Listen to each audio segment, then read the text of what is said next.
IPL-ൽ ഇന്ന് കഴിഞ്ഞ തവണത്തെ ഫൈനലിസ്റ്റുകൾ മുഖാമുഖം. കൊൽക്കത്ത നൈറ്റ് റൈഡേഴ്സ് സൺറൈസേഴ്സ് ഹൈദരാബാദിനെ നേരിടും. രാത്രി 7:30 കൊൽക്കത്ത ഈഡൻ ഗാർഡൻ സ്റ്റേഡിയത്തിലാണ് മത്സരം.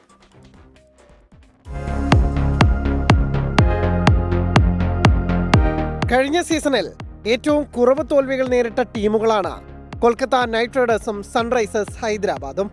എന്നാൽ ഇത്തവണ 3 കളികൾ കഴിഞ്ഞപ്പോഴേക്കും 2 പേർക്കും 2 തവണ തലകുനിക്കേണ്ടി വന്നു.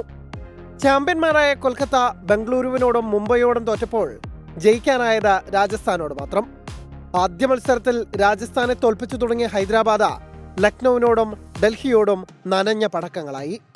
വമ്പനടിക്കാരുടെ ഫ്യൂസ് പോയതാണ് കൊൽക്കത്തയുടെ പ്രധാന പ്രശ്നം. 23.75 കോടിക്ക് വാങ്ങിയ വെങ്കടേഷ് അയ്യരുടെ 2 കളിയിലെ സമ്പാദ്യം 9 റൺസാണ്. Andre റസലിനും നേടാനായത് 9 runs. 29 റൺസ് മാത്രം നേടിയ റിങ്കു സിംഗും നിരാശപ്പെടുത്തി. Spencer Johnson, Harshit Rana, Vaibhav Arora pace ത്രയത്തിനും മൂർച്ചയില്ല. സുനിൽ നരൈന്റെയും വരുൺ ചക്രവർത്തിയുടെയും മാജിക് സ്പെല്ലുകളും അന്യമായി. ഹൈദരാബാദിനും സമാന ദുഃഖം. രാജസ്ഥാനെതിരെ 286 റൺസ് അടിച്ചു തുടങ്ങിയ SRHകാർക്ക് അടുത്ത 2 കളിയിൽ 200 കടക്കാൻ പോലുമായില്ല. സെഞ്ചുറിയോടെ വന്ന ഇഷാൻ കിഷന്റെ അടുത്ത 2 കളിയിലെ സമ്പാദ്യം 0, 2 എന്നിങ്ങനെയാണ്. 3 കളിയിൽ 31 റൺസ് മാത്രം നേടിയ അഭിഷേക് ശർമ്മയും നിരാശപ്പെടുത്തി. ട്രാവിസ് ഹെഡിന് മാത്രമാണ് സ്ഥിരതയുള്ളത്.